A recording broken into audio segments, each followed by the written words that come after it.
All right. Good morning, everyone. Thank you for joining us on episode 91 of Blowback, Exposing Imperial Decline.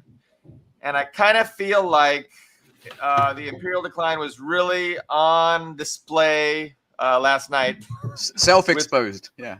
With this debate, Trump versus Biden, or as we like to say, the Carcass versus the Buffoon. I've got Ben Toth and Page Hungry, Greg Rosen from Chicago, Illinois, Ian Comer from a suburb in Moscow. Thank you guys so much for joining me today. Let's go ahead and discuss this debate, get that out of the way. Shall we set the mood with a couple of clips first? Yeah, let's do that. We have a couple of clips like a supercut. All right, so just keep in mind, people, this is, I mean, a lot of the headlines were Trump is just going to wing it. He isn't prepared, but Mr. Biden, he had 7 days of debate preparation at Camp David.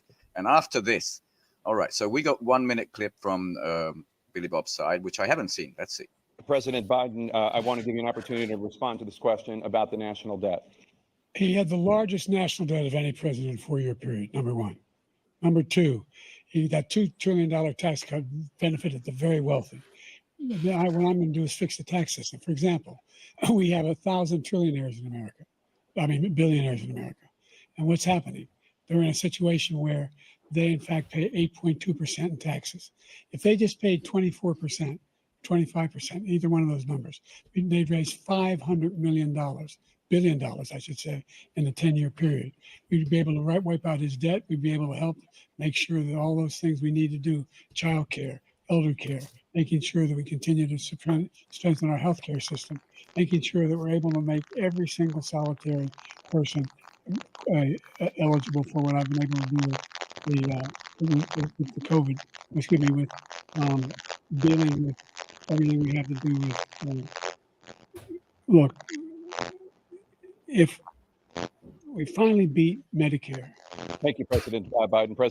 You sure beat Medicare over the head. I mean, you can see it in real time. Sorry, I can't get rid of the Forbes overlays, but he started off kind of strong, and it's like the Duracell bunny just going down and down on energy, whatever the cocktail it wasn't working, but it got ugly. So here's another 45 seconds of just a supercut of things that happen, which I think is quite funny. I didn't have sex with a porn star, number one. You can see he is 65. You hit a ball 50 yards. You have the morals of an alley cat. We knock on wood wherever we may have wood. You're the sucker. You're the loser. He's become like a Palestinian, but they don't like him because he's a very bad Palestinian. We finally beat Medicare. He's right. He did beat Medicare. He beat it to death. Look, I'd be happy to have a driving contest. I really don't know what he said at the end of this. He said, I want absolutely immaculate, clean water. I got my handicap down to 6. He's a 6 handicap of all. Well, I took 2 tests, cognitive tests. I aced them. Let's not act like children. You are a child. You are a child. So, I mean, that's the theme setter for anything. Just feel free to, no, before everybody jumps in, whoever wants to go first, I just want to emphasize that Jill Biden congratulated him immediately after the debate. Great job. You answered every question. Because he answered every question. Victory. And let me ask the crowd, what did Trump do? That's a good freeze frame right there. Final thing. So, guys, I wanted to. And I'm done with everything but the Democrats. This is the official Democrats handle, right? The Democratic Party. They said, this is the winner of tonight's debate. Take it away, everybody. Well, okay, so let me start. I wanted to thank our surprise special guest, Patrice Greenville, editor of the Greenville Post. You are looking great, Patrice. You're looking really good. We were not expecting you to join our roundtable, but thank you so much for coming on. I'm not sure if you know the guys, Ben, Ian, and Greg, but that's Patrice Greenville, editor of the Greenville Post, a great website. So thanks for jumping on our roundtable. And I'm just wondering, there's a robotic kind of voice. Yeah, there is some feedback. I wonder. Let me drop Patrice and then maybe bring him back. Or, okay, yeah. So when I mute Patrice, that feedback stops. Let me see if I can drop him off and bring him back. I wonder if it's his. Sometimes when your mic is too close to your speaker. So do you have anything going on, Patrice? That your setup asked me to approve the camera and the mic. So I don't know if that has to be, for example, muted on my side or something like that. Let me mute it and see if it helps. Okay. Okay. But There we go. Much better. If you mute it, we won't be able to hear you. So yeah, that's a technical detail. Okay. Yeah, so it's good when it's muted. There's no feedback, but You have headphones?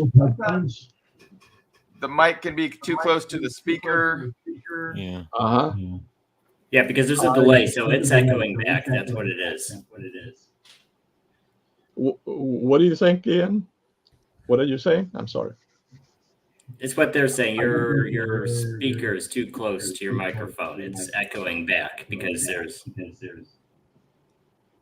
Damn. It improved a little bit. It improved a little bit with the feedback. I think he has a pet as well. But there is a bit of an echo. Do you have headphones? No. Okay. That's there is. Okay. There is an Why don't you do whatever you need to do to mute my my echo, even if I cannot speak or be heard, which would be, of course, a loss. But I'll just sit there and watch.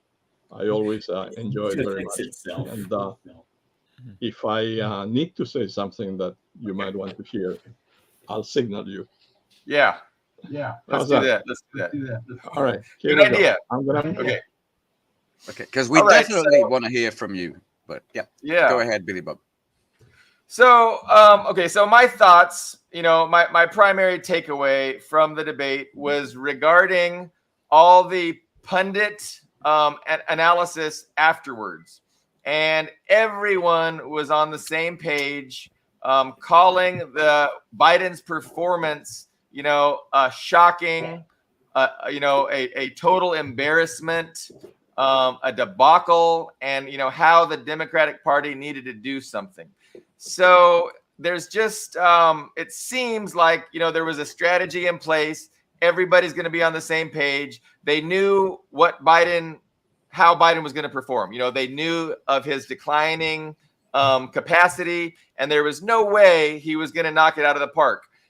And so, they were all prepared, every last one of them, to agree that, they needed to change the ticket. And that was really the consensus, across the board from all the liberal pundits, that they've got to do something about Biden. And, I think that's what's going to happen. So, there's some, the question is, who is going to replace him? How soon is it going to happen officially? And I think those are the big questions that remain unanswered.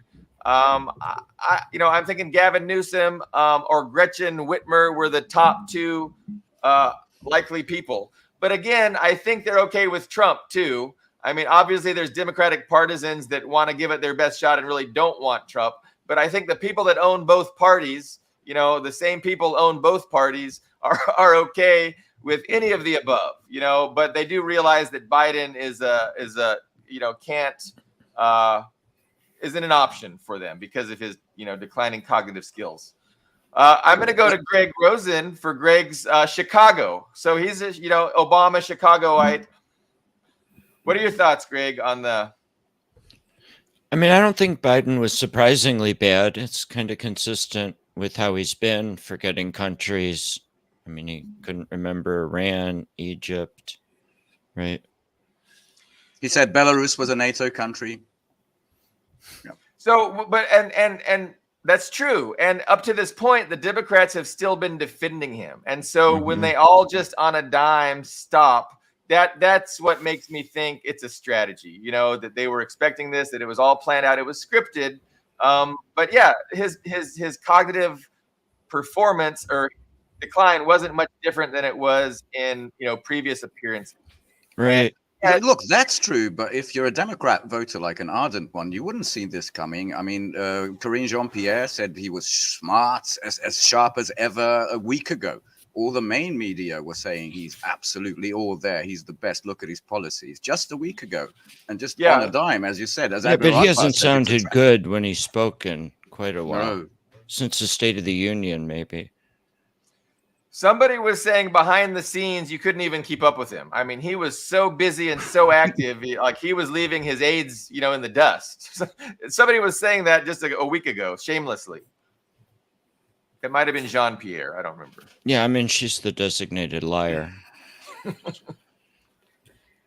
So historic person, Jean-Pierre. Go ahead, Ian.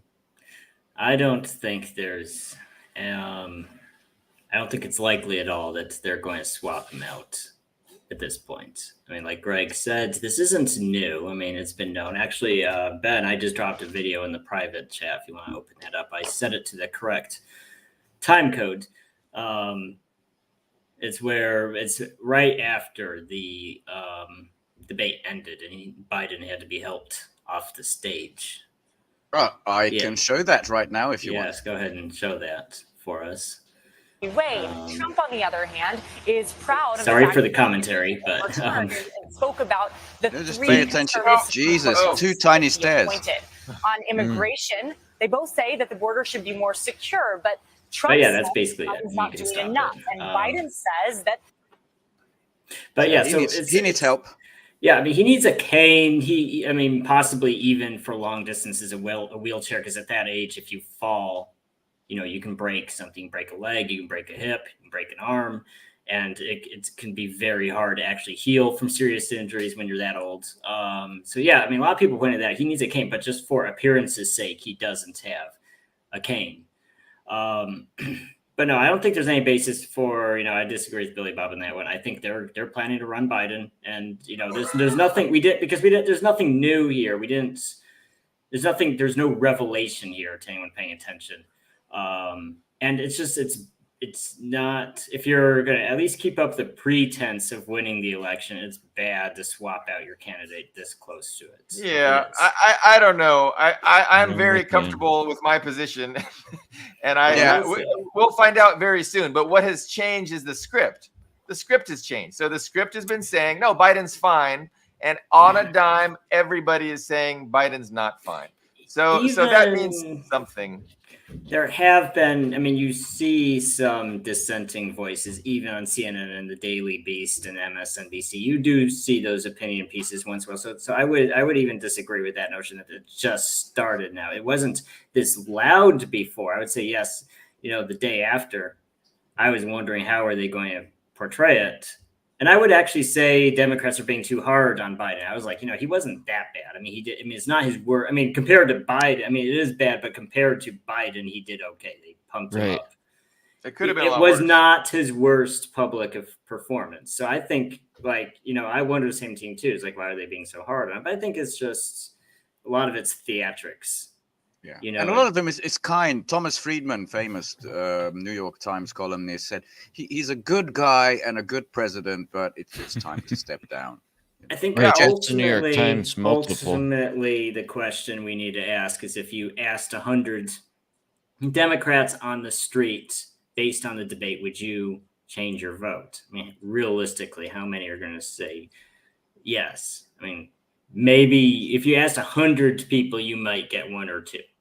People are that cemented into their party affiliations. He can't be literally a corpse. There have been cases of people winning Senate seats in Congress and the House of Reps, but there have been cases of people winning elections after they were dead, literally. People knew they were dead before the election, but still voted. No, that's true. So no, I don't know. think We elected a Cook County commissioner in a hospital bed in Chicago. Yeah, so I think we're going to get a Biden. I think we're gonna get Biden as the Democratic nominee. I think 100. If he doesn't die first, we're going to get him as the Democrat in November. That's who we're going to get.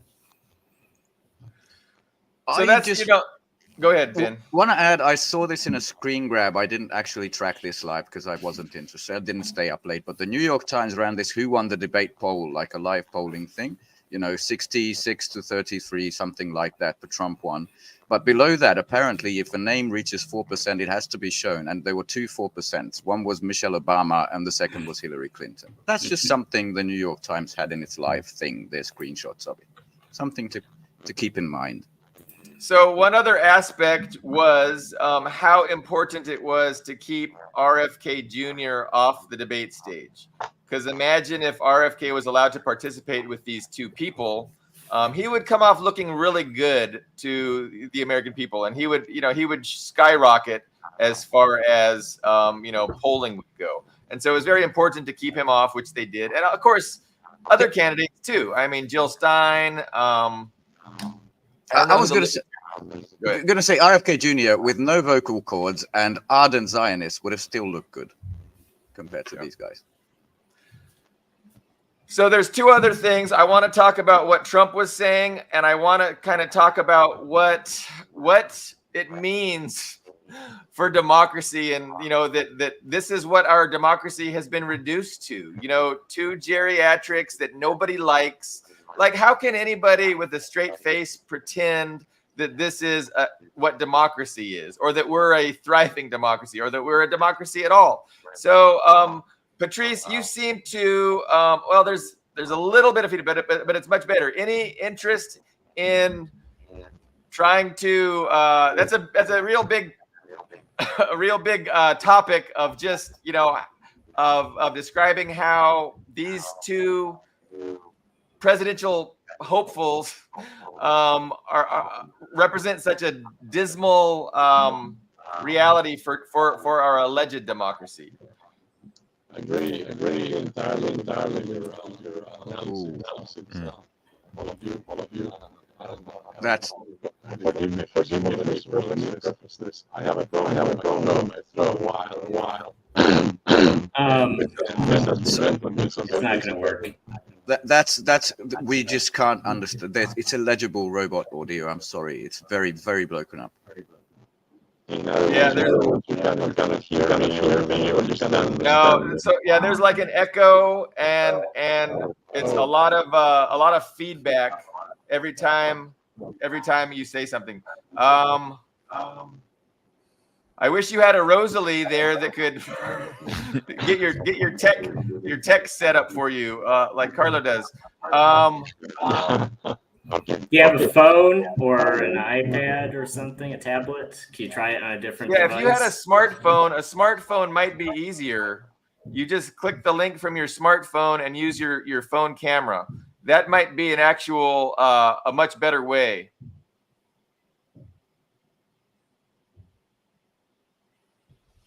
No. So I'll drop you off, but click the studio link from your smartphone. I'll remove you here. Yeah, that's tough.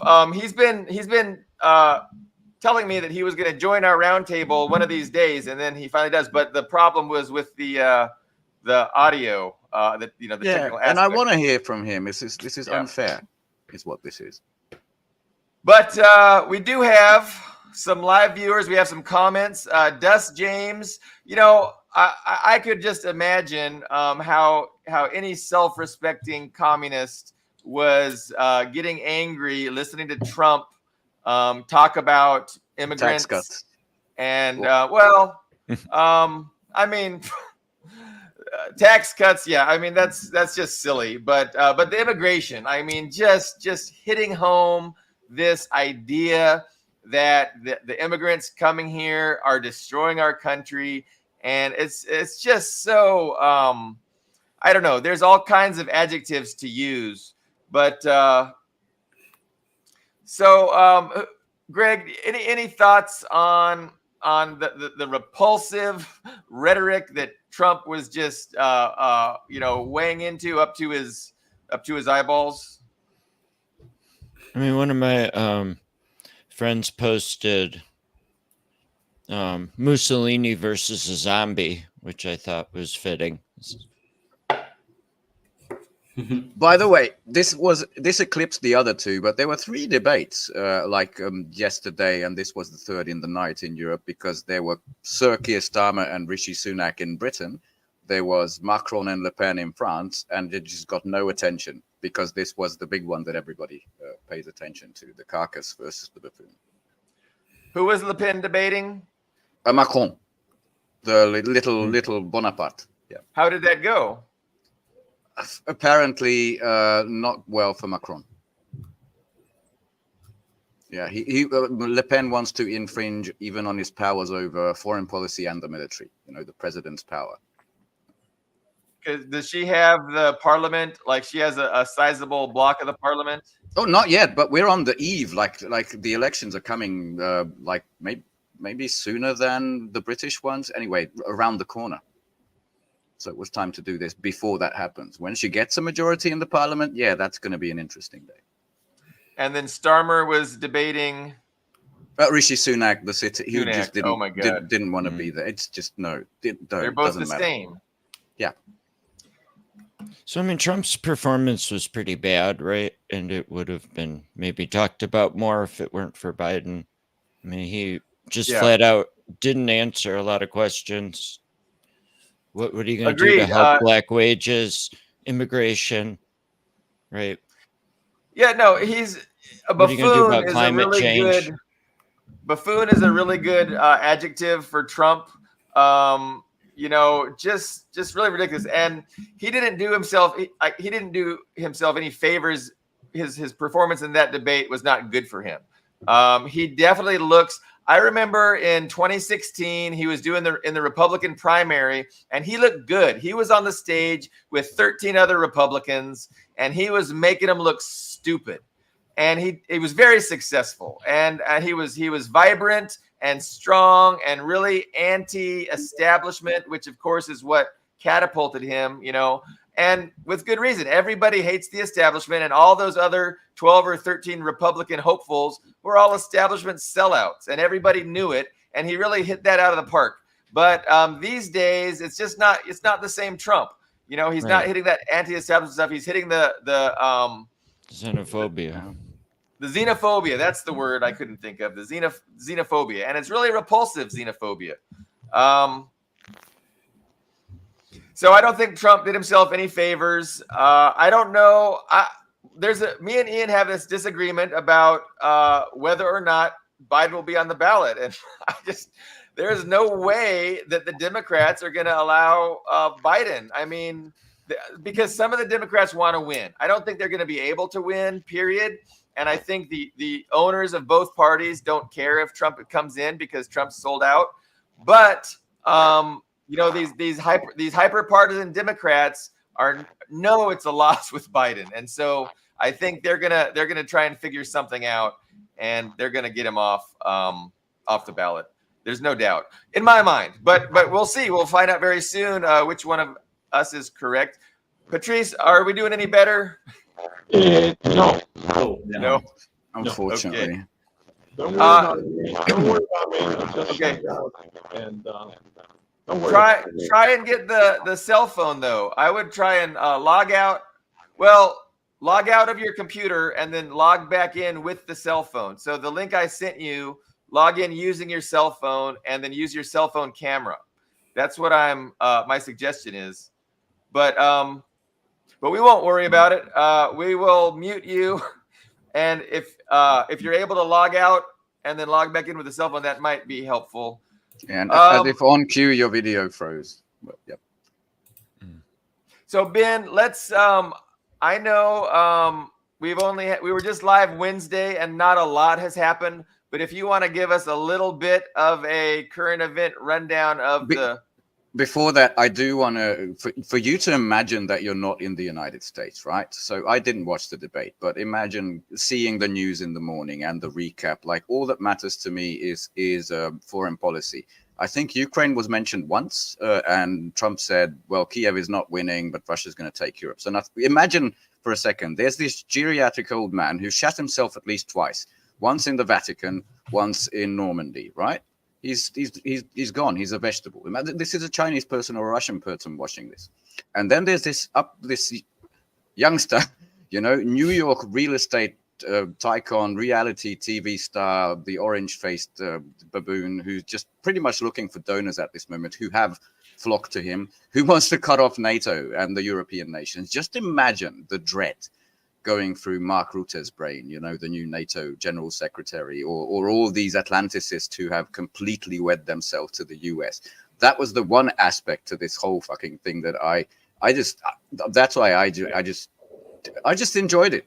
Just, with nothing, it doesn't, it impacts my future. Of course, it impacts everybody's future. But for me, that was it. It's very different from watching in the United States when, you might go into a real economic meltdown at any moment.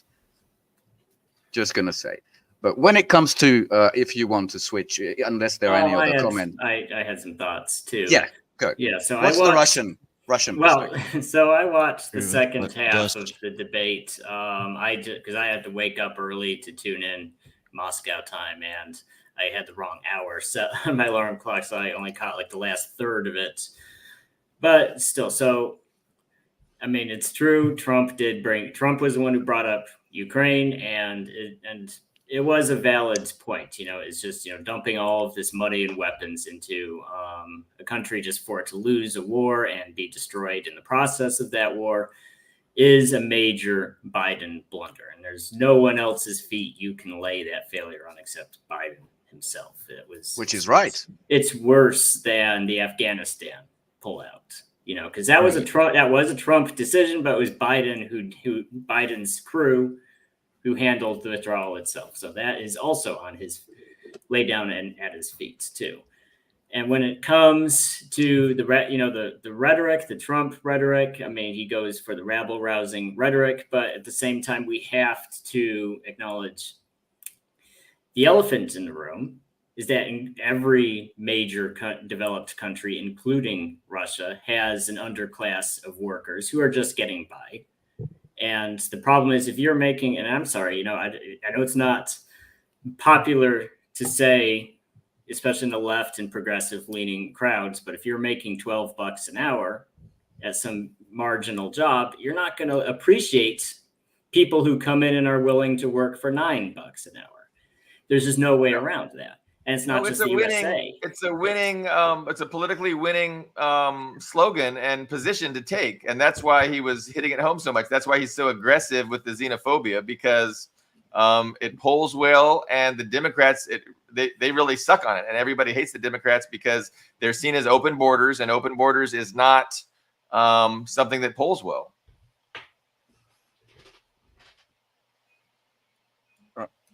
You muted yourself, Ian?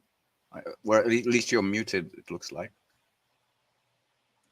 I can try to unmute you, but I can't because it says your mic isn't connected. Sorry, something may have happened. Oh, okay. No, can you hear me now? Okay. Yes. Yes. So, you had the same thing in the early 2000s in Russia. You had a lot of very far right movements. The Nazbol party had several different very far right Russia for Russians type parties. And a lot of those parties were banned for being too extremist, but they did make concessions on the border. France, the USA did not. Germany did not make any concessions whatsoever. And now you just have these growing, and they do have a lot of xenophobic tendencies. It's absolutely true. You do have a lot of extremist elements that are saying very xenophobic things. But at the same time, the government is taking the undemocratic route of just saying, well, you can't, it's not a legitimate opinion. What's that do? That makes people more extreme. It encourages, by not making any concessions at all, it encourages extremism. So I don't have any other solution to that except to make concessions. So just sit wishing there weren't people saying that. Trump, Le Pen, these other right-wing candidates are very popular by saying it. So what else can be said about it? I mean, I'm Yeah, not but on board. Trump is a dictator and going to collapse the democracy, but this is fascist rhetoric. This is classic. Instead of no, class war, it's the immigrants you got to go after. I agree. Yeah. It's fascist rhetoric, but you have to pay attention to. I mean, you're all taking at wholesale value what these people say. Nigel Farage in the UK is the most anti-immigrant in his stance, but all the Financial Times, and these magazines saying we need a whole lot of cheap labor to come in, and all they are doing is for the voters who experience what you just said. You know, the misery of someone coming and undercutting what you've been doing by $2, meaning you're going to get poorer. And of course, there's understandable sentiment among people, and they're just going to promise, yes, we're going to build this wall around us and everything will be like in the 1950s. It's not true. The moment they get into power, Meloni was the perfect example of this. We're still going to need, a lot of these immigrants. Look at the numbers. The actual practice is they do absolutely nothing. That's why it's not fascist. It is a rhetoric geared at the xenophobia that is among insecure, materially insecure people. So don't mistake this for anything else than a ploy for clicks and votes. That's what I would say about that. Yeah, it's rhetoric. I mean, Trump. Yeah. And I have to raise a very obvious point that during COVID, during the lockdowns, when there were just no jobs to be had because every non-essential business was shut down, immigration to the USA dropped to almost zero. And it wasn't Trump sealing the border. He didn't add troops to the border or anything like that. People just stopped coming. And, that's another thing we have to say. So we have to question, do we need, why didn't we continue to get 1 million or 2 million asylum seekers saying, oh, well, Honduras or wherever I'm from, I would literally be killed if I didn't come to the USA. Well, I have to ask, what was why it was the There jobs. was some stuff that was discontinued because of the pandemic too. Some programs. But it also annoys me that even though it's just 1 minute when you can't really discuss anything in depth, also 1 minute delayed, but they couldn't edit it to be good, that you can discuss the immigration issue without going back to the beginning, which, if people don't know, was actually in the Bill Clinton era, and without even mentioning NAFTA, which decimated, Mexican farmers by the millions. You shouldn't be able to say anything on immigration without going to the cause, but they just consistently get away with it. The bipartisan war on Venezuela. As well. Yeah, the new coup that failed. Hello. Right. Bolivia. Yes, in Bolivia, right after he went to the St. Petersburg conference. He was. President Arce was at the SPIEF. He was at the plenary session as a valued guest, and he was talking about a joint lithium operation with Russia, and also nuclear investment, having the first nuclear reactor done by Rosatom in Bolivia. And suddenly they find this guy, but it doesn't work. In 24 hours, it's gone. You can't even have a lithium coup anymore. What the fuck? Coup, sorry. Yeah, that was an interesting development. So in case the viewers weren't aware, there was an attempted coup in Bolivia, a very resource-rich country, a lot of lithium. I mean, the future economy is going to be really a large part, electric vehicles and batteries. And so that makes Bolivia it increases their value and the value of the resources that they own. So not long ago, there was a coup and they got Morales out of there. And of course, the Tesla guy, what's his name from South Africa? Elon Musk. The infamous "we'll coup whoever we want" tweet. Yes. Right? So Elon was like, we're the US, we coup who we want to coup. Well, it was short-lived. And even though Morales himself didn't come back into power, his party was in power. And I believe the president now is called Arce. And so a general just yesterday or the day before tried to overthrow him and had some troops shooting up parliament or something, but it didn't work out for him. And he got arrested. So that was a failed coup. And so, everybody is just wondering, to what extent, there was CIA involvement. Of course, there had to have been some, but was it a serious, it just seems so haphazard and not a serious attempt. But who knows what actually happened there? But thankfully, the party in power, Evo Morales' party, is still in power. Evo Morales himself hopes to run in the next election, which would be great. I mean, he's a tremendous leader for the people of Bolivia. And it would be great if. And part of the problem was Arce and China were doing some big deals, and that was probably what was precipitating this attempted coup. Was Bolivia just working with China to exploit, and not in the bad way, but to exploit the lithium resources and make sure that it benefits the people of Bolivia instead of just Tesla. But the largest reserves in the world, it has to be added. And a difference is that you mentioned it's not so clear. If you go on social media, including Latin American social media, from the first moment, everybody was clear on what this is and where this came from. Not like in the past, like the Western press tried to hint that, Luis Arce and Evo Morales are not on the same page. They actually have disputes, which was true, but they both came out against the coup. They immediately switched the main military chief, and the new military chief was completely loyal to the constitution and the president, and so were the police. So these guys reached the presidential palace in La Paz, and pretty much there they saw what's happening, and the troops arrested this general. Like, this was over before it started. Within 10 hours it was done, and it was perfectly obvious. It's lithium, it's the US, it's the three-letter agencies, take your pick. It wasn't a question. It wasn't about the democratic values or anything. It was perfectly obvious, and it failed. Had it been successful, the U.S. State Department would have immediately recognized him as the legitimate ruling authority, temporary, until we can have real elections. They're just so shameless in that way. Important detail. One of his first goals was he wanted to release from prison Gianni Áñez, the Bible thumping comprador installed by the U.S., who was who is in jail for implications in the Senkata. I'm going to fuck them up, so I'm not going to try two massacres, as well as over a dozen military commanders who were also implicated in these massacres of indigenous people. One of his first demands was, we want these people released. Perfect giveaway for the whole thing, isn't it?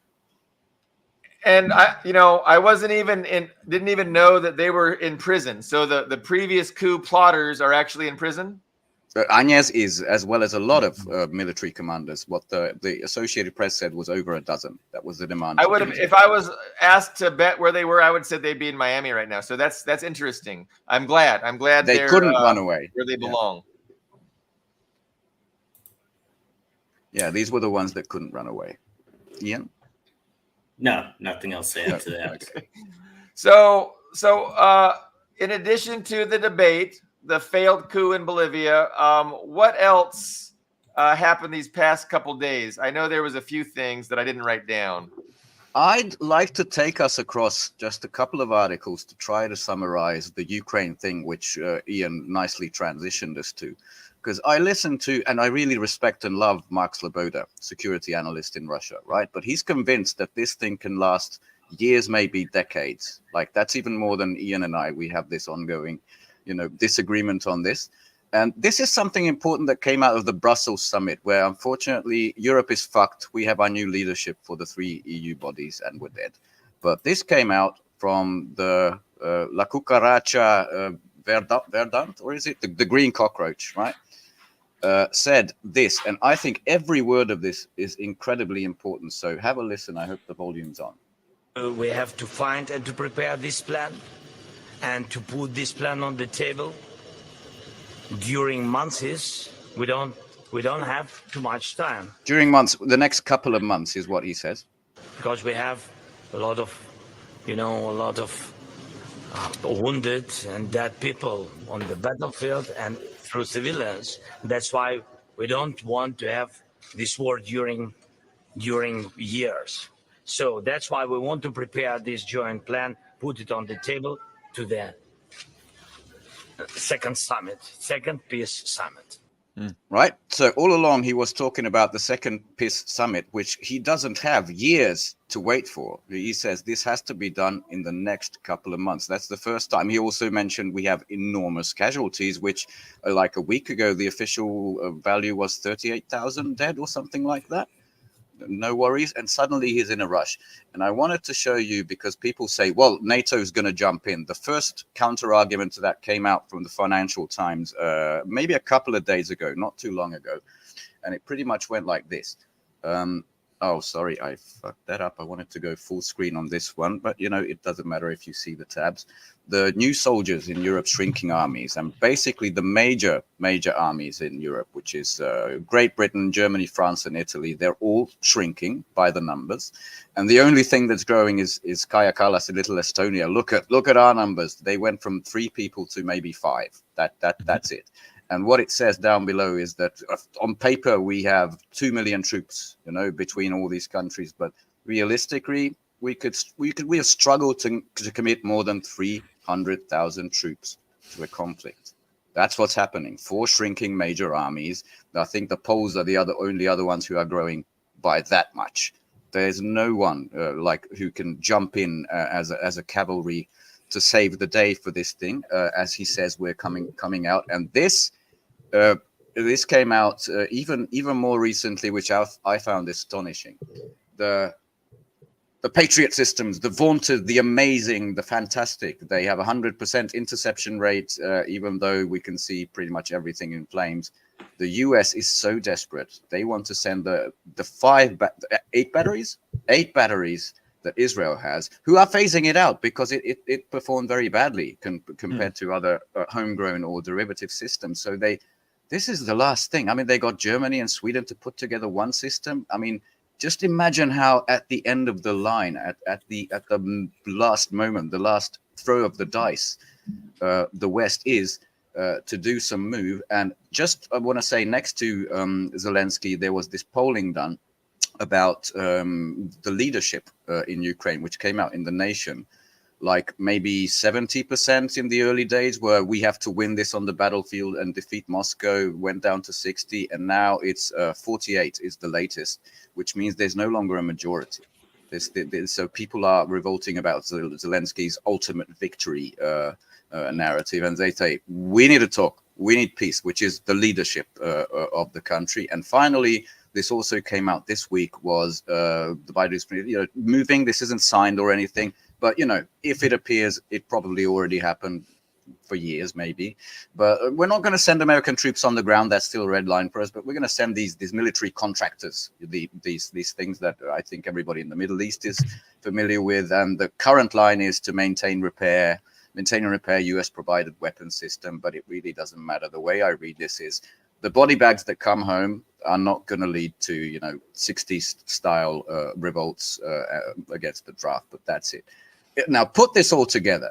We don't have time, Zelensky said. Europe's army is shrinking. We are hunting for patriots from Israel, and even Ukraine wants to sit down and have peace talks. That, to me, paints a really, really grim picture. I mean, last time we discussed General Abdi Alaudinov saying, we're going to wrap this up before end of year. He's a Chechen. He's the right-hand man of Ramzan Kadyrov. He can boast, of course. He's like the Medvedev of Chechnya. So you don't have to take that too seriously.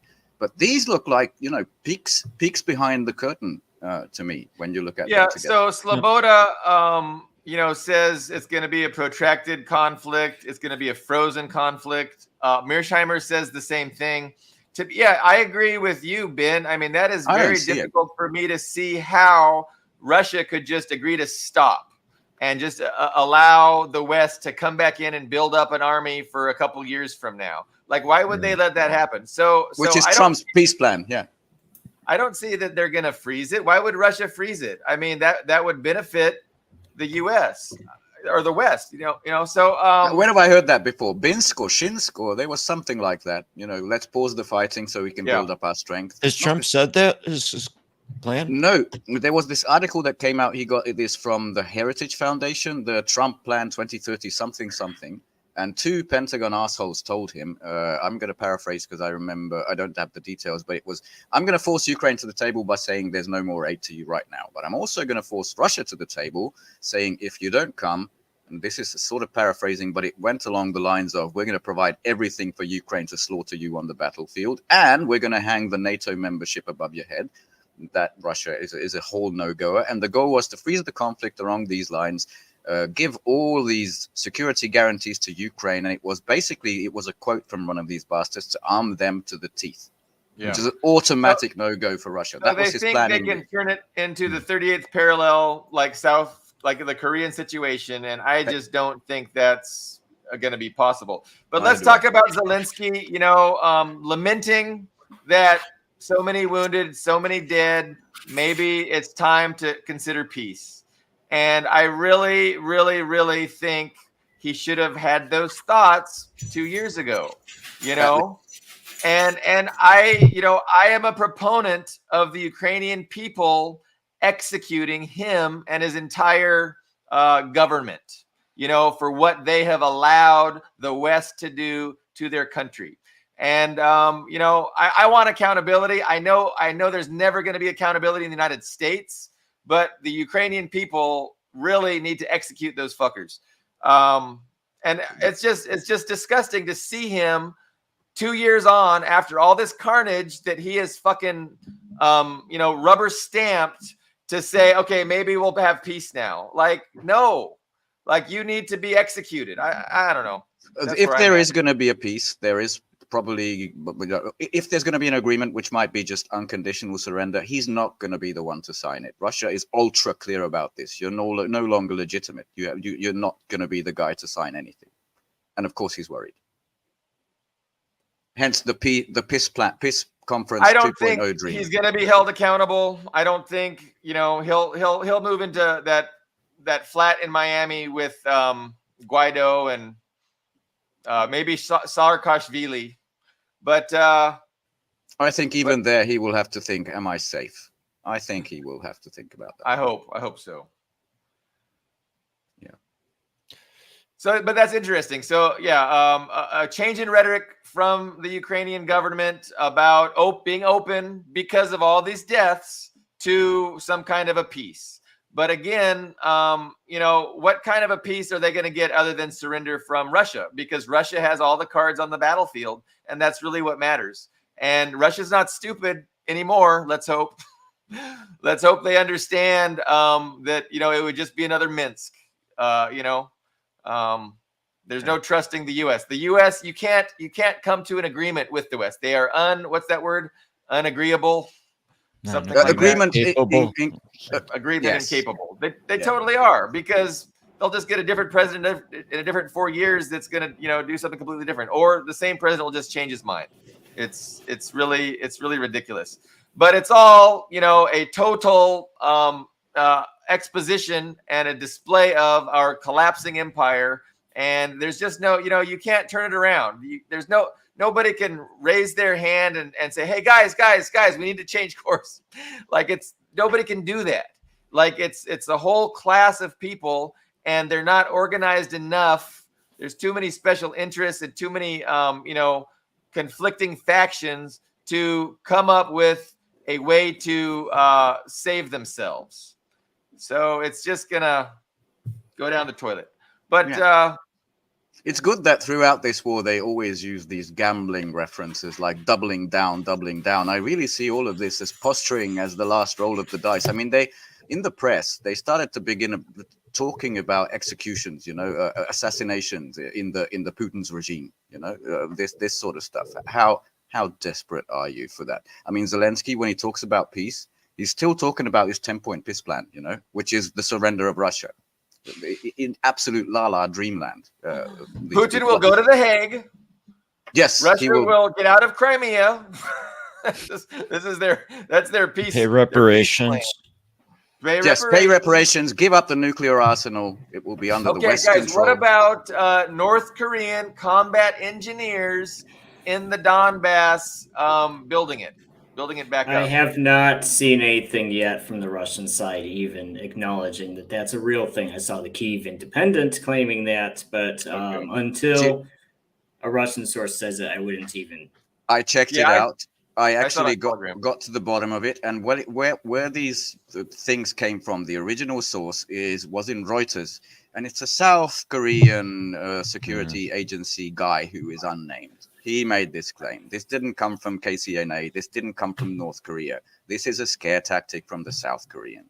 I mean, the Russians don't need people. The Russians don't need weapons. I mean, Putin recently said the only place we can trust with our weapons is Russia. It's only the other way around.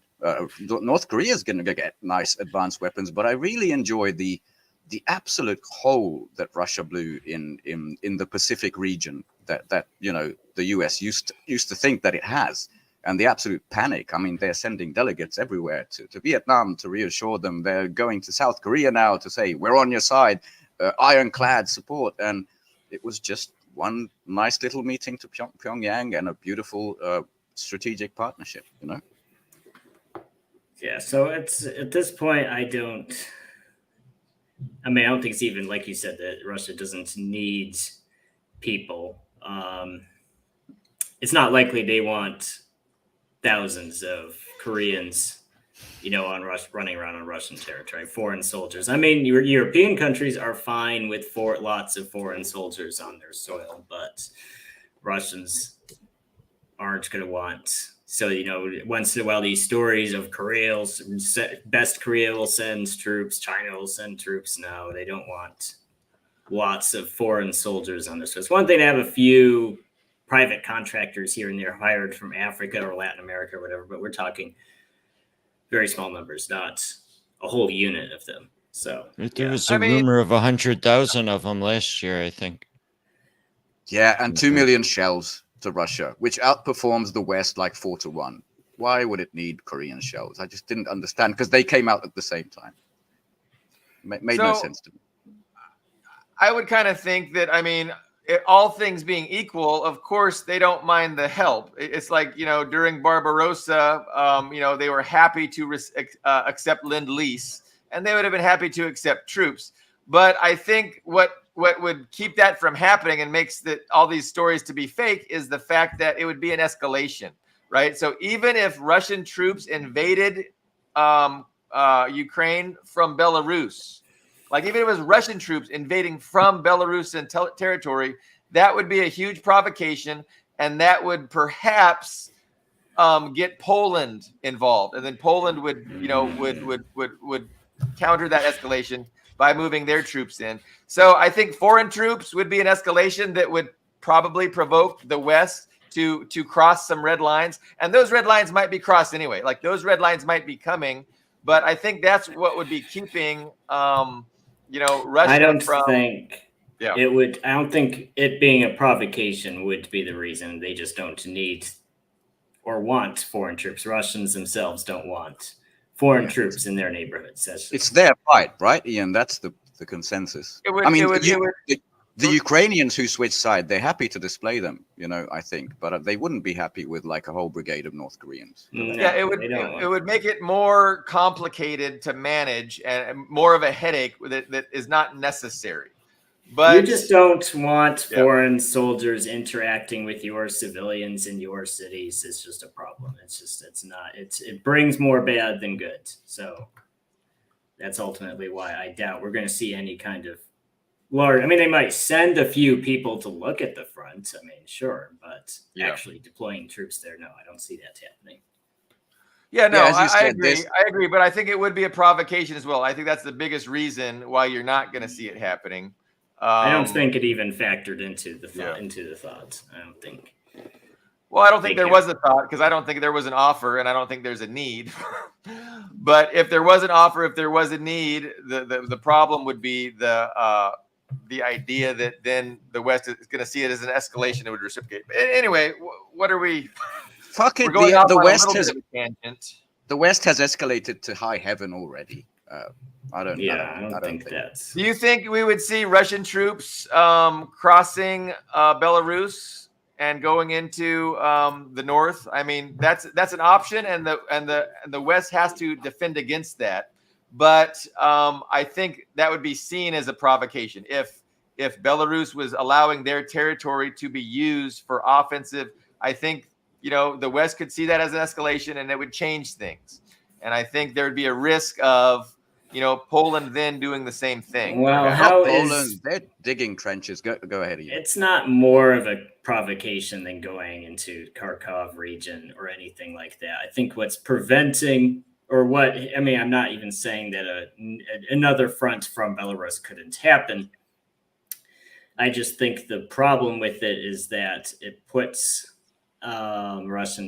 large numbers of deployed Russian troops closer to a NATO center of gravity. Because right now, if NATO wanted to intervene or even thought about intervening in any sense against Russian troops in ostensible Ukrainian territory, they're all mostly in the south. And so all we really have is Romania. And you can almost count the NATO planes in Romania without taking your shoes off. It's not like there's hundreds of planes sitting there. There aren't. So, but if Russia sent troops into Chernigov, let's say, pushed in from Belarus, that would be different. That'd be closer to Poland, to the Baltic states. That's more Russian, NATO air power is more NATO ground forces. It's just it greatly expands the Russian footprints that would have to be protected with air defenses, and even just a hypothetical NATO attack would be a big risk. So I think they will hesitate to open a front there because of the risk. Not so much as an escalation, but just because it's riskier than opening fronts in the east, where it's just farther away from NATO, and it's harder to touch it. Yeah, I wouldn't expect anything like that to happen. I wouldn't expect any big arrow movements from the north unless it just turned into a wider war and Poland entered, or NATO, a coalition of the willing just started operating in Ukraine, in Ukraine's defense. Then all bets are off, and we could see things. I think like other actual troops. Like if the West is going to bring other troops on there en masse officially, I don't think Russia would hesitate to do the same. They would accept some help, I think, but. So it's a fun discussion. I love arguing with Ian and disagreeing. We don't disagree enough here often. Can I ask Ian something? Because he's Go more ahead. in touch with these frontal news. And I remember, there was this horrible attack on the Sevastopol beach, like 8-year-old girl died. And there was going to be retaliation. And I saw this only on Telegram channels. Nothing official from the Russian MOD about that drone hovering over Black Sea. And it just disappeared. It got buzzed or destroyed. I'm not sure, but it went away. And the latest I've seen from the radar tracking data is this.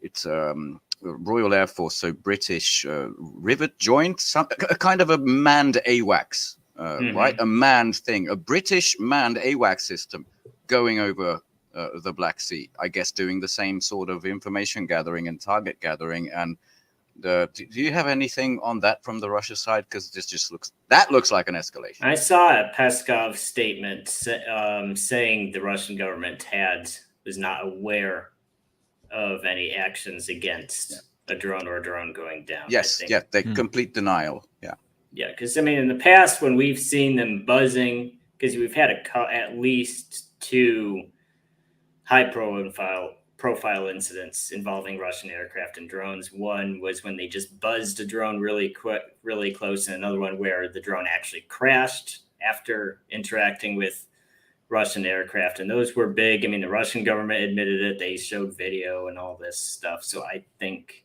if something like that happened in this case, it wouldn't be a question. I think it would be acknowledged by somebody, because both sides acknowledged that previous drone that got bullied by Russian aircraft. So I don't think. Do you think it would?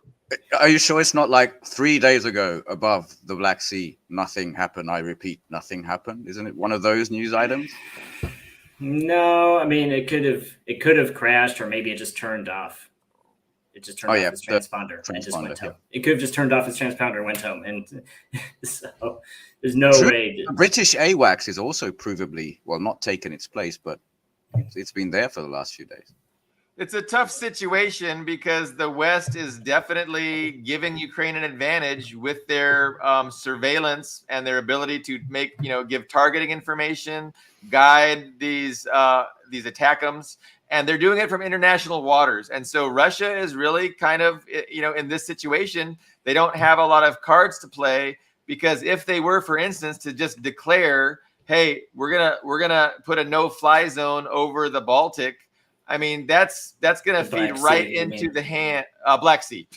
Sorry. That's going to feed right into the hands of NATO, because you're going to tell NATO we can't operate over the Black Sea and international waters, and then they're going to push the issue, and it'll just, Russia would have to, probably back down or just escalate the war themselves, which again just gives every advantage to. So Russia's in a tough position. They're just going to suffer these indignities of allowing the West to, fly their drones and their other intelligence gathering things, in international waters. But after that transponder went down, Telegram, for whatever it's worth, is saying that these drones are now giving fighter escorts. So two NATO fighters, escorting the drones as they assist Ukraine in targeting Russian civilians. So,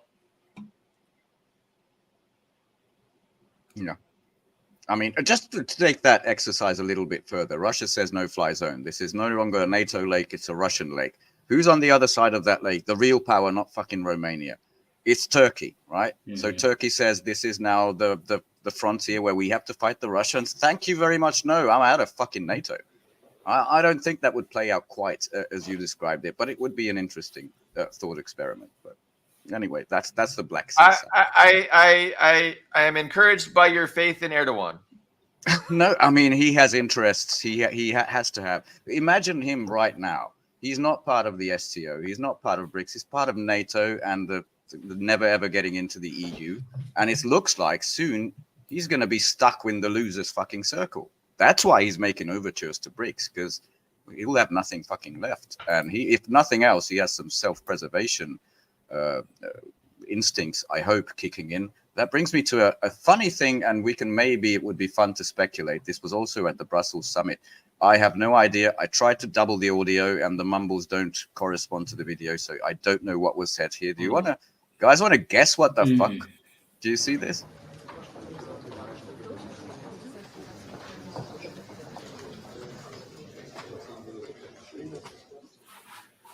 I think they're discussing lunch is like chicken or fish. I don't know. It's wild gesturing, but I have no idea what might have been discussed there. It was interesting. Maybe get rid of this olive garb finally. Just dress up like a gentleman. I don't know. I see 10 conversations like that every day when I go in the park with the park benches and some older gentlemen drinking and talking with their hands, so we can't even guess what was discussed there. Could have been lunch, could have been wardrobe issues. Yeah, there's no telling. The big thing, my main takeaway from all this with Ukraine is that it's 95% theatrics. So it's not even so all this noise, it's just noise. So it's not even useful for guessing how long or short the war is going to be.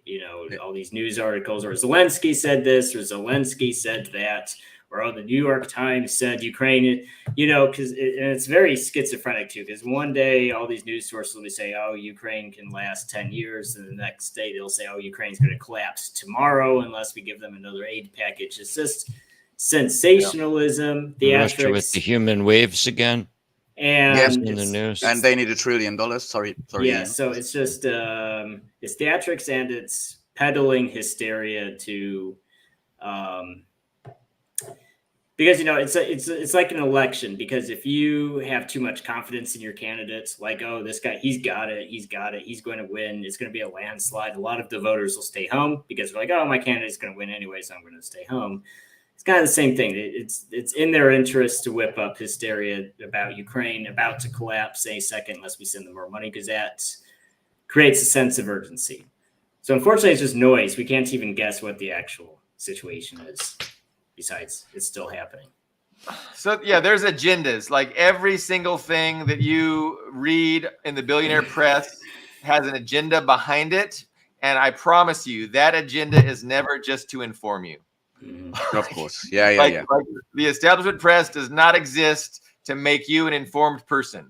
Every single thing you hear. Now, that doesn't mean you're not going to hear true things. Some things might be true, but there's an agenda behind it, and it might be just part of the truth, or it might just be a total lie. So agendas behind everything, and there's chaos. You know, there's like Ian was talking about the echo chamber, the chaos. You're going to hear every single thing, every single side of an issue is going to be presented like it's the truth and factual, and they're going to contradict each other. And yeah, it's just part of that effort to keep the American people uninformed, confused, apathetic, and disenfranchised. I mean, that's where they want us, and that's where they have us. I mean, not us four, but everybody else. Yeah, the base. Oh, Yasha, you're right. That was really interesting, right? That was on behalf of Britain, who they allowed to present a case that they have no jurisdiction in Israel, and then they encouraged other nations to present their cases for that exact same thing.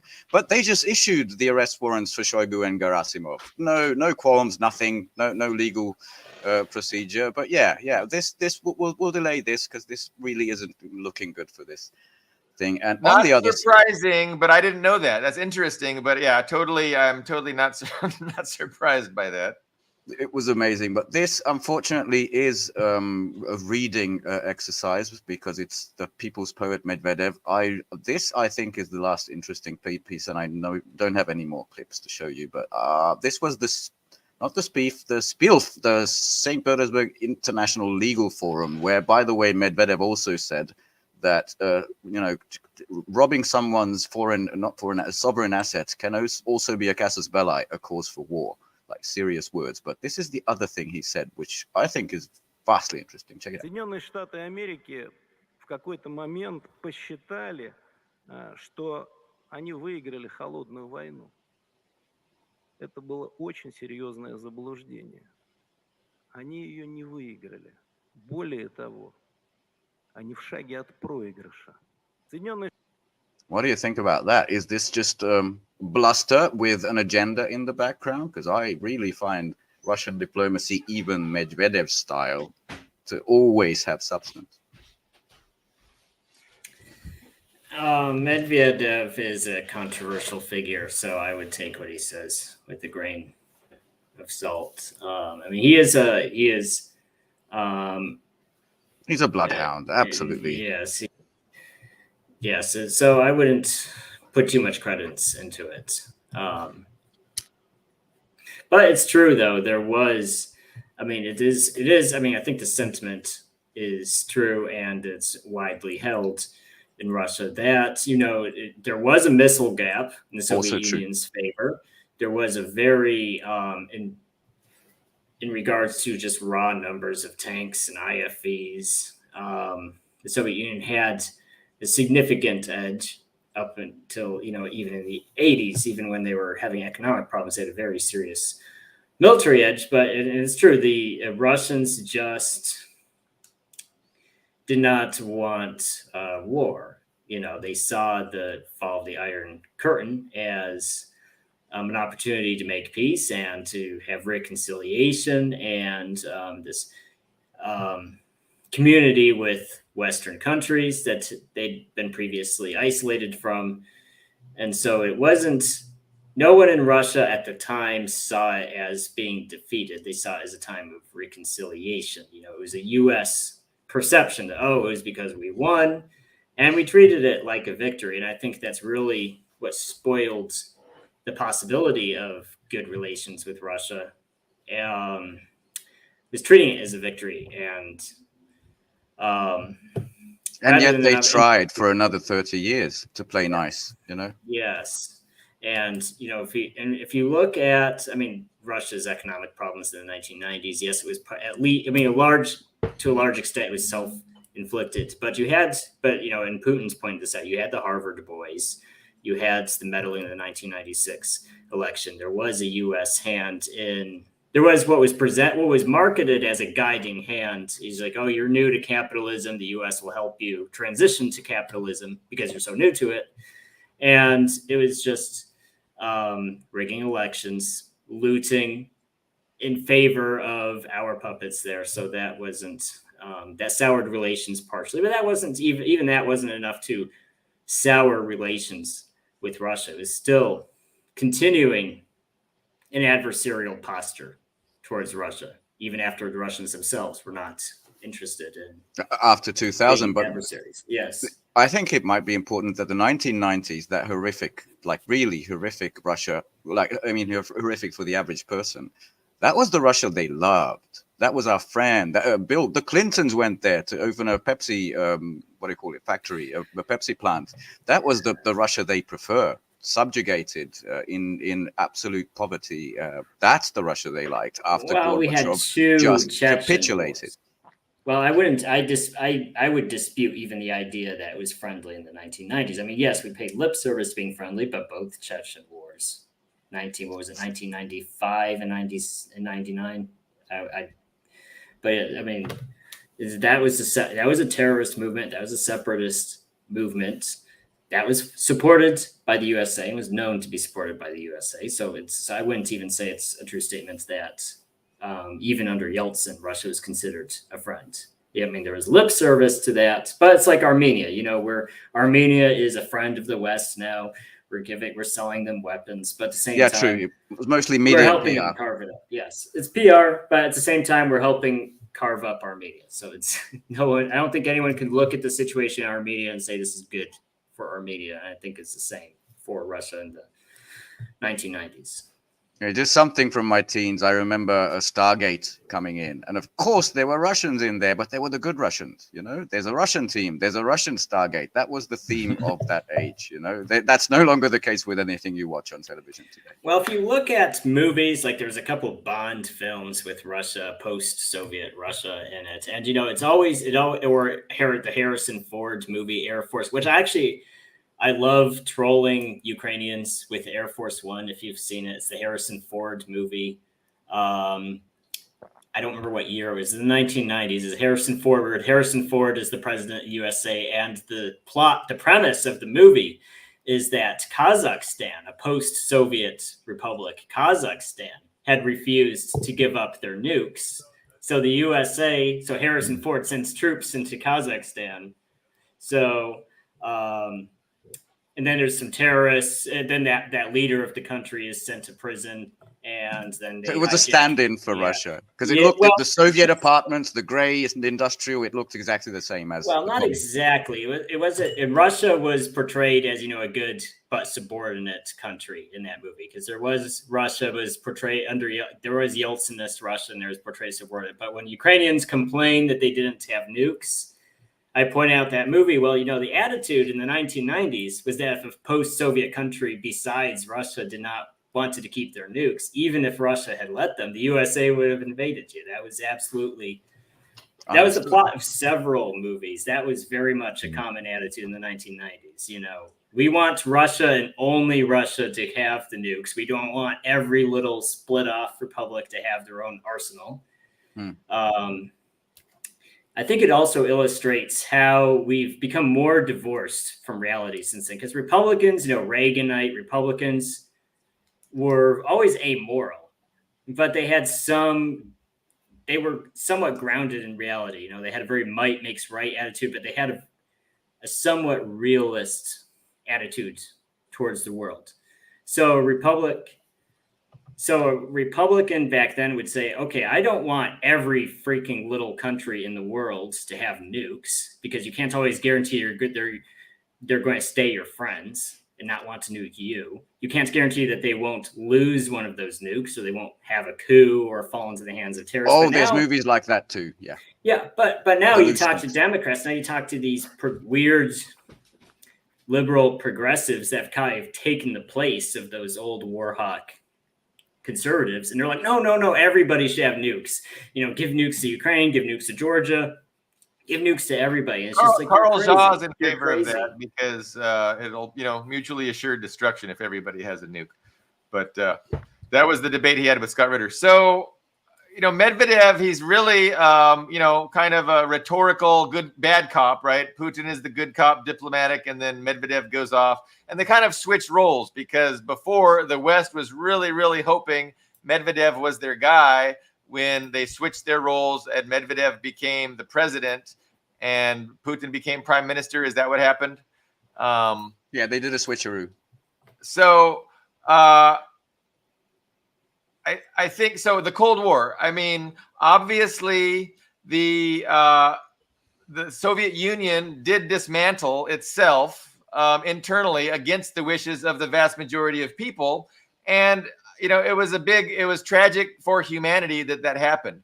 But, unfortunately, the leaders of the Soviet Union were naive, and they believed the lies of the West about, hey, we're going to have, peace through mutual prosperity. We will just put down the sword. We will take up trade, and it'll be peace on earth. And the West knew that they were full of shit and that it was just a ploy to take over and dominate and conquer.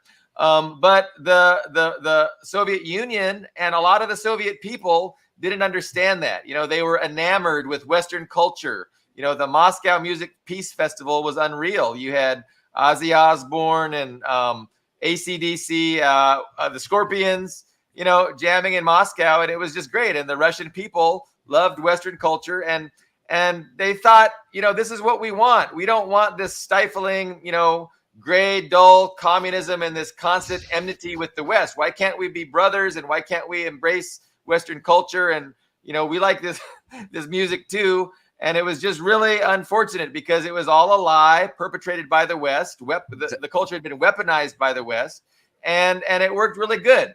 And it took the Russian leadership a real long fucking time to figure out what the fuck's going on. But I think where we're at now kind of is reminiscent to where we were at in 1945, prior to the Sino-Soviet split. And I think as powerful as China is, as powerful as Russia is, and as certain as they are where they stand politically, you're not going to have another Sino-Soviet split, and you're not going to have, another Cold War that the U.S. can win. So anyway, thank you for letting me soapbox.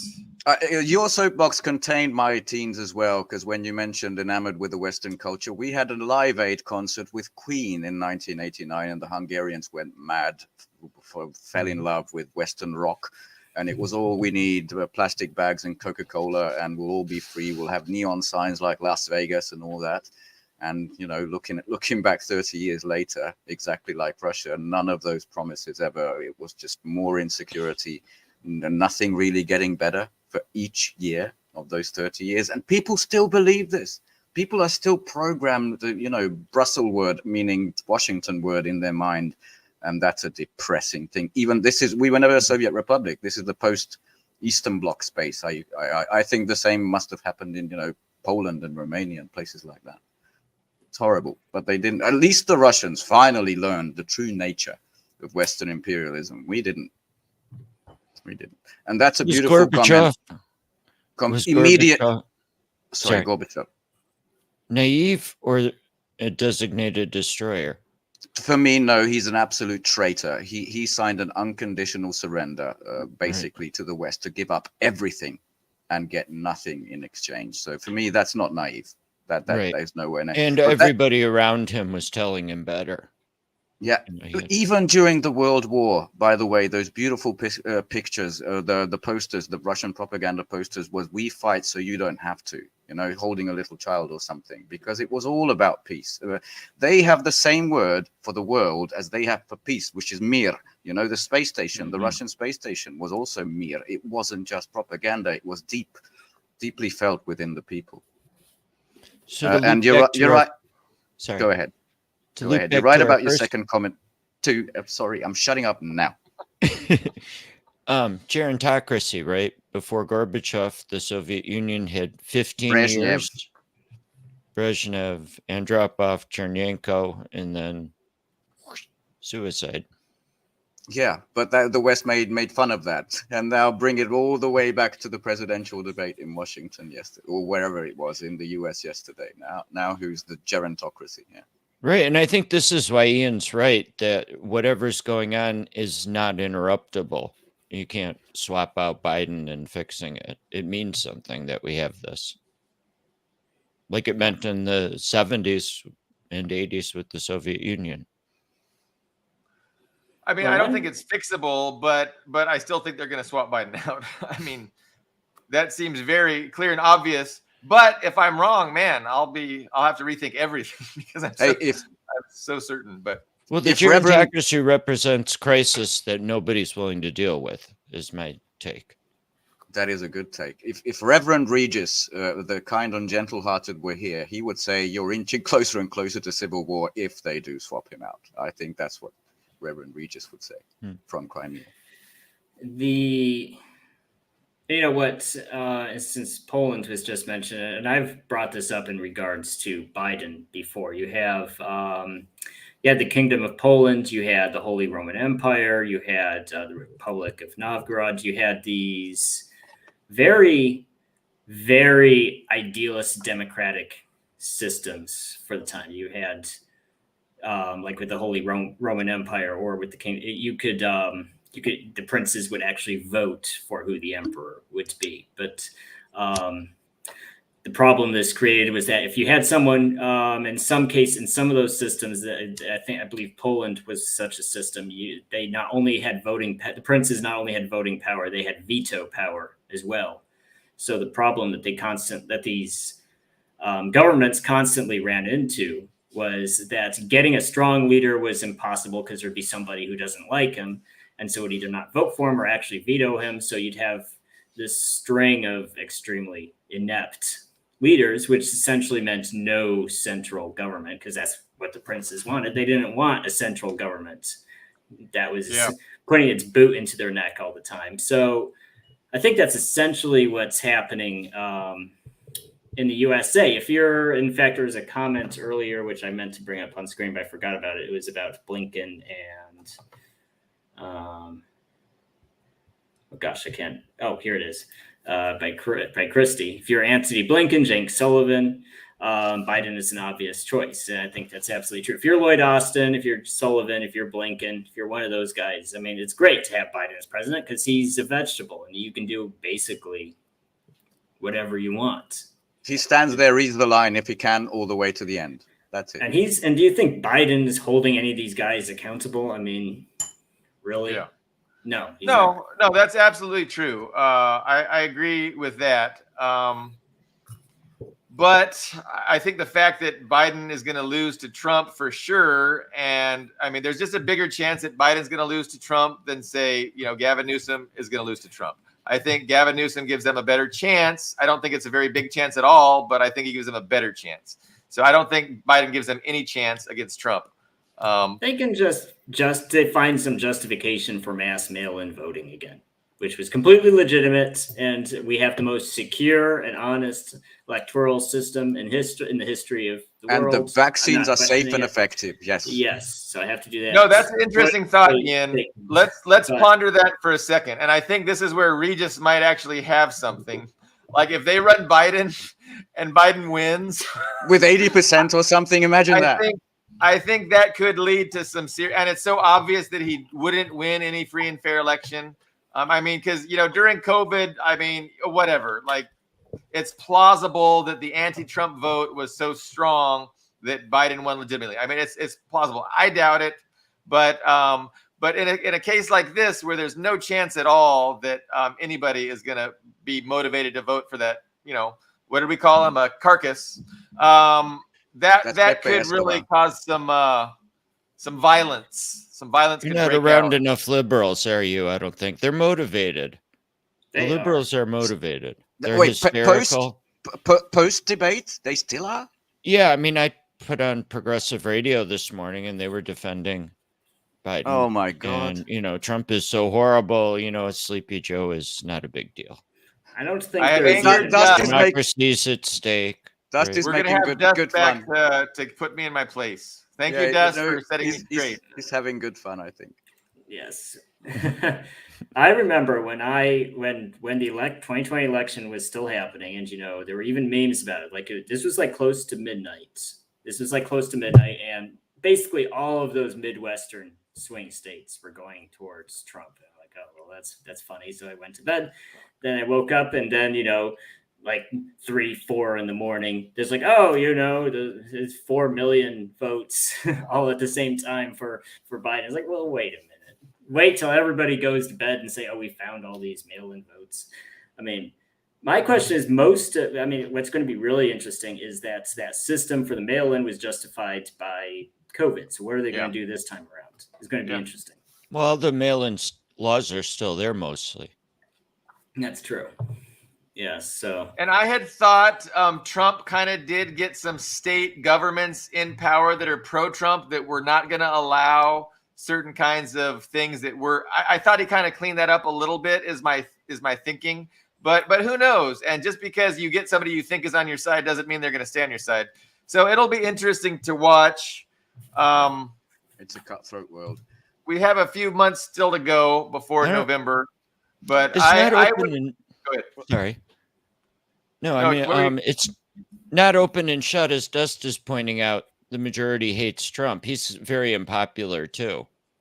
So yeah. There was an be... article. One of the major things, New York Times, Washington Post, I don't know, but the double haters have appeared, which throws the entire election into limbo because people hate both of them. And yeah, I would be in that camp. I think. Yeah, likewise. In America, and I'd just like to quickly respond to MK, who's been a star commenter today, that also without the epic eyebrows, which I saw somewhere on social media. There's a Bulgarian barbershop which is called Brezhnev Barbershop, and it had the epic eyebrows above it. And special for you because you talked about the aspirations of the Poles. I know this is divisive, and I don't think Dust will like it, but this goes out for MK. Just read the captions. There's truth to it. That is the first and only Polish cosmonaut that ever existed. We had one too. One Hungarian cosmonaut who went to space. In fact, the first African descended person to go into space was a Cuban colonel who was, I guess, who was black, but he was a Cuban. I guess he was maybe a mix. I don't remember. I don't remember his name. But he went with Intercosmos, with the Soviet program. He was a Cuban colonel who went into space with not Roscosmos, with the Soviet Intercosmos. Yes, Intercosmos. And first woman, of course, was also Valentina. Yes, Valentina. So a lot of those firsts. It was funny, with the women's space program, the Soviets were rushing to get a woman into space, and then they realized they had no competition, that NASA wasn't even attempting to get women into space. So they were kind of competing against themselves. But it's just to show that space was for everybody. It's not even about political correctness. It's just, it's this big egalitarianism it's for humanity. So I think it was important to get all these different countries and different demographic groups of people in participating in the space program. Doesn't the U.S. have a couple astronauts stuck in space at the moment? With the Boeing, yeah. Yes. But and I see all these articles saying, "Oh no, it's fake news. It's just," and they say a bunch of gibberish. It's not a problem. It's like, they could, if all else failed, I suppose, hitch a ride on. Oh my gosh, this is one of the Soyuz capsules, maybe, but it'd be embarrassing to have to. Yeah, but Boeing reassures us that they're actually very, very happy to just stick around and be stuck in space. There was an article to that extent. Yeah, I saw that one. Meanwhile, China has recovered, I think, around 200 grams of samples from the dark side of the moon, and they don't really correspond to the 300 kilograms that apparently the United States has brought down. Is challenging the origins because it contains graphene. It challenges the origins of it being smashed into the earth. So there's interesting things happening. I think Global Times read the US is in no position from stopping China to take giant steps in outer space, which is a well said, well fucking done, China, to throw that back in their face. And yeah, in the real time, we don't know what's wrong with Starliner or with Boeing, but pretty much everybody knows. Well, something. To even be talking about an expedition to Mars when we don't even have the capability to do an expedition to the moon. Mars would be. There's a debate if it's even technologically possible with what we have right now. It's colossal. It's many times more complex than a trip to the moon. So it just shows that these talking points aren't really grounded, because we're talking about, Mars. Well, how about the moon first, and then worry about Mars? Yeah. Last point, I did watch this professor in Budapest. He calls himself George Samueli, and he said the perfect insurance for Trump is to make Kamala a vice president. Because if Kamala's there to be next in line, then no one's going to kill you. As you can see, no one wants her to be actually in charge. That's why they're clinging on with every last, dose of drugs or whatever they can do. Just keep Biden in there, because Kamala, that would be a catastrophe. That would be actually a smooth move from him, wouldn't it? If you agree with me that they're not going to have Biden on the ballot, then the question becomes, what are they going to do with Kamala? Are they going to keep Kamala in and not make her the top person on the ballot, or are they going to? No, they can't. Kamala cannot. No, I'm going to say it now. She can't be in any way. Yeah. So what do they do with her? Do they keep her as VP? Anyway, no, we will see, and we're going to find out soon. I better not keep talking about it too much, because if I'm wrong, that'll be embarrassing. But we've had a great discussion, hour and a half. Patrice, we will have Patrice back. It's unfortunate that he was not able to participate with us due to his technical issues, but I hope I can schedule him and then get his technical issues taken care of for a future before we go live. Yeah, preferably. Yes. But I want to thank Greg for coming in, joining us from Chicago, and Ian and Ben, as usual, our regulars. So Carlo should be back. He's got some back pain, and it's affecting his assignments with the MAGA community, which we have him on. But hopefully he'll be back on Tuesday as well. So we will see everyone. Oh, I want to thank all the commenters. You've kept the discussion live and fresh. So thanks for watching. Thanks for sharing your comments. And we will see you all on Tuesday. Take care. Have a good